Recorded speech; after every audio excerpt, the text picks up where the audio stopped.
There's a carb more deadly, more dangerous than actual sugar, okay, that you need to know about. And very unfortunately, you probably have been consuming this carb for a very long time without knowing it. And it's a little conflicting because it causes belly fat, diabetes, and gut inflammation, yet it's considered safe. How can that be? That doesn't make sense. This carbohydrate is not a sugar. It's not sweet, yet it behaves like sugar, not just behaves like sugar, but way worse than sugar on the glycemic index. So if we take a look at this little index, right, we have right here, table sugar, 65, right? And then we go up to 100. This is on the glycemic index. That's glucose, right? 100 is glucose, the same as white bread, other type of refined carbohydrates. And the reason why glucose is 100 and table sugar is 65 is because table sugar has glucose and fructose. And fructose is lower on the glycemic index. So it averages out to 65. But look at this, above glucose, 110 to 136. That's where this ingredient is. I want to see if you can guess what this is. Go ahead and comment down below. Okay, I'm going to give you some clues. It's in chips, it's in crackers, it's in bread, pasta, cereals, infant formulas, soups, pretty much all the dressings. It's in light beer. It's in energy drinks. It's in a lot of support products, especially if you're running long distance marathons. There's a certain carbohydrate that they give you to keep going. It's in a lot of the protein powders to help you supposedly build muscle mass. And these ingredients right here are very interesting because if you have less than 5 grams per serving size, you can make it 0 carbohydrates. I mean, that doesn't make sense. Like, how can you have something that is like 500 milligrams in that area and have it be 0 on the label? That is what's called a loophole that industry uses to put these carbohydrates in to make it seem like there's no sugar and no carbs. And so it's all about the serving size. If it's 0.5 grams, that's 500 milligrams. Like, how big is that? Well, think of a capsule of something that's roughly about 500 milligrams. It's in artificial sweeteners. It's also in many sugar-free products, right? For diabetics, which is legally correct because it's not classified as a sugar, even though it behaves like a sugar, but it's a carbohydrate. So they can actually claim it's sugar-free. What a scam. So here you are trying to lose weight and getting off sugar, and then you're consuming this thing that's worse than sugar. This could be a barrier. Oh, the seasoning mixes. They put this ingredient in a lot of the seasoning mixes. And the purpose of this video, once I reveal what this is to force you to start reading the ingredients, right? So you can avoid this ingredient because it's in so many different things. It's in a lot of your supplements. And you know what its main purpose is? It's a filler. I mean, I think it'd be better to fill it with sawdust than this ingredient. Okay, it's also in condiments. It's in flavorings, even my nutritional products. I had to pay extra to make sure that it wasn't in our electrolyte powders. And I did a video on this and I compared different products, and you can, there's a test, it's called a starch test. Add a couple drops of iodine to it. And if there's a certain ingredient in there, okay, it'll turn dark purple, okay? And if there's not, it'll stay kind of translucent yellow, but it can be classified as 0 sugars. Did you guess what it is yet? All right, this is what it is.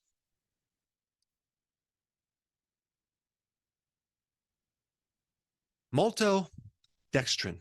There's other names for maltodextrin too, like dextrin, modified food starch, glucose syrup, corn syrup.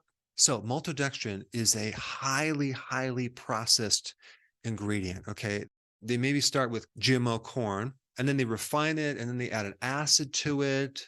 And it started out as a starch. And really a starch is a bunch of glucose molecules connected together. And so maltodextrin is a polysaccharide, poly meaning many, saccharides meaning sugars. So it's many sugars connected together. So it's considered a starch. When they go through the process of adding acid, that's called hydrolysis. Basically, that's a process where they chop up this starch into tiny pieces. And it's not fully broken down into glucose molecules, but it's very refined, and it's broken up partially. So they can still legally call it a starch, but this is a highly processed starch. It's not like a like a potato, something like that. It's more of an industrial, ultra-processed food, but I don't even want to call it food because it doesn't resemble food. And it doesn't have all the vitamins and minerals like even other starches might have to protect you against all the oxidative damage that it's going to create. But when it goes in your body, it spikes your sugar more than actual sugar does, okay? And it creates a lot of gut inflammation, gas, and bloating, and it alters the microbiome to the point where you have a less diverse good bacteria microbiome. There's also reports that it creates leaky gut, so it's not good for your digestive system. And sometimes it creates an over-fermentation, so basically you're going to get more gas, more bloating, but other than that, it's going to be totally fine. Well, not to mention the glyphosate, the herbicide that comes along with it, because when you're processing like corn or even like the wheat, you're not just going to have that carbohydrate, you're going to have other chemicals with it. Not to mention gluten. I didn't even talk about that.